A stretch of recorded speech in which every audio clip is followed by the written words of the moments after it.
just take your best guess because we need to move on to the rest of it. We ain't got a whole lot of time. You're not supposed to know it, so don't get nervous if you don't know them. I don't think y'all learned it yet at all. So, no need to worry about it.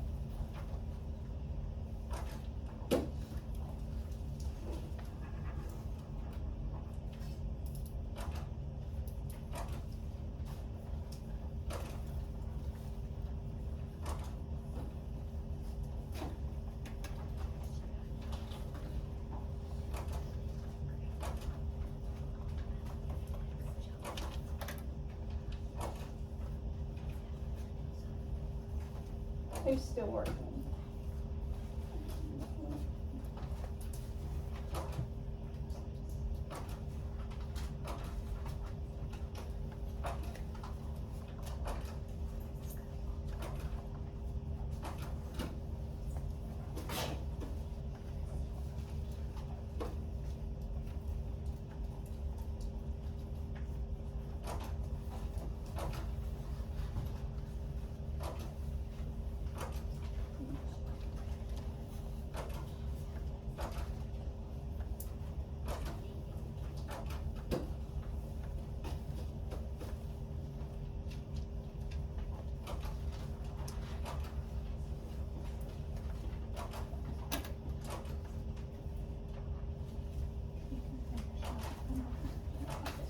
Okay, we're gonna go ahead and move on real quick, just so we have enough time to do our activity.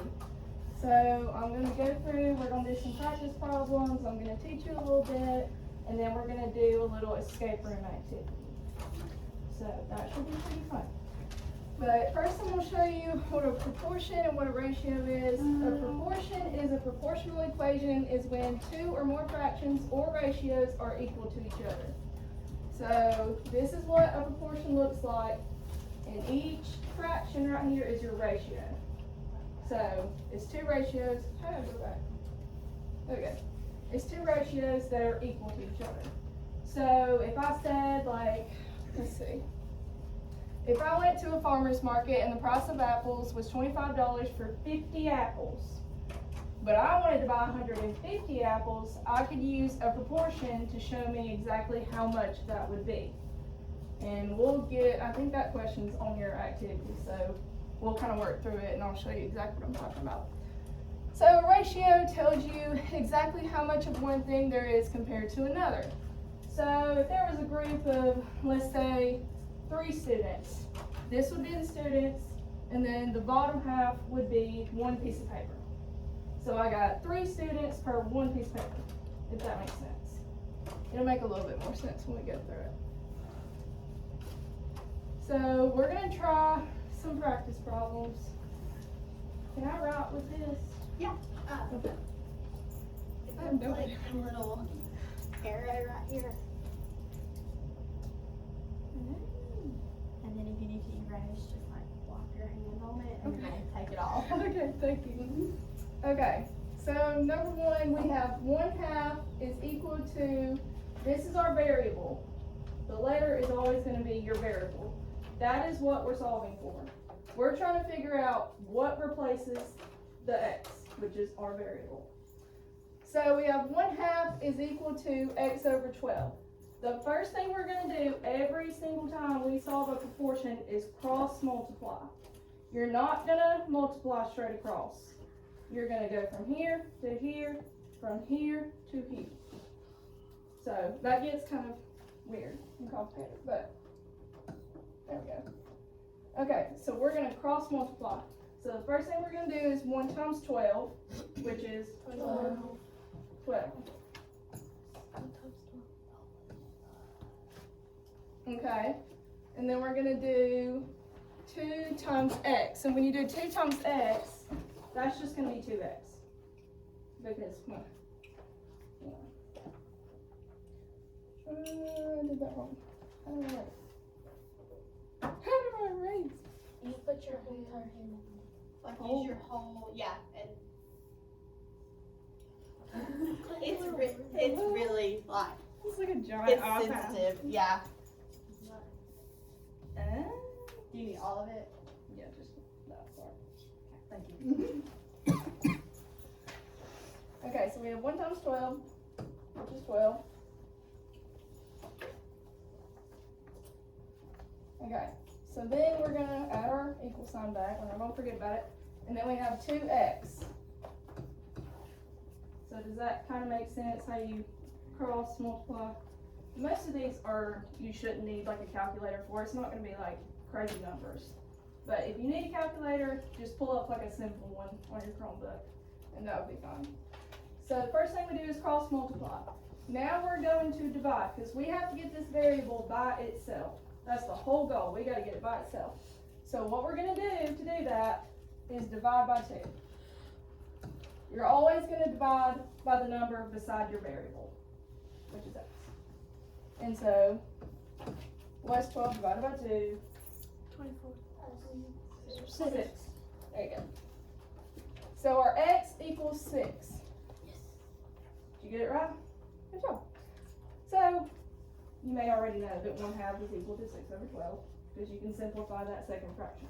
But, we're solving it another way. Alright, let's go to the next one. So, we have, what 2 things are we going to multiply first? The 1 and the x. Good job. So we have 1x is equal to 4 times 3, which is 12. Okay, what are we going to divide by now? Anybody know? 4. We always divide by the number beside our variable, because we want to get that variable all alone. It don't get stuck.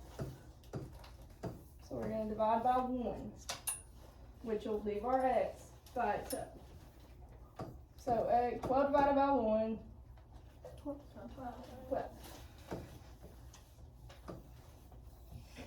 Alright, so we're going to cross multiply. 4 times 9. 36. 36. And now we're going to do, what other 2 are we going to do? 12 and x. Good job. And I'll be walking around throughout the whole activity to help y'all, and there'll also be like a full example problem that shows y'all exactly how to do it. Like, I'm not just going to make you do it on your own.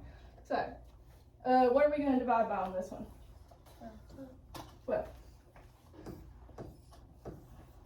And 36 divided by 12 is 3.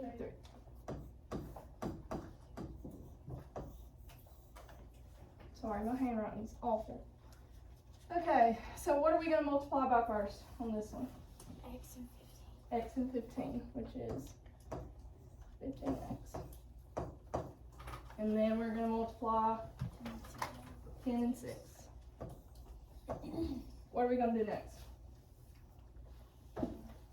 What's our second step? First we cross multiply, then we divide by 15. That's right.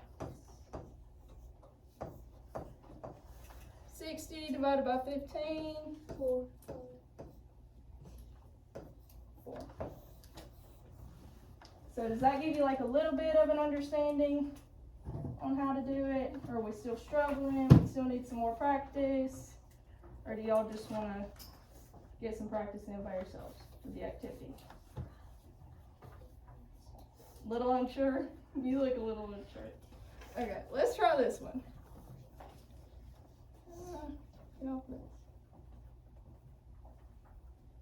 Just press hit X on the. Thank you. Helpful. Okay, I want y'all to try that one first. Remember, step 1, cross multiply. Step 2, divide. Get that variable by itself. I'm going to stop and see.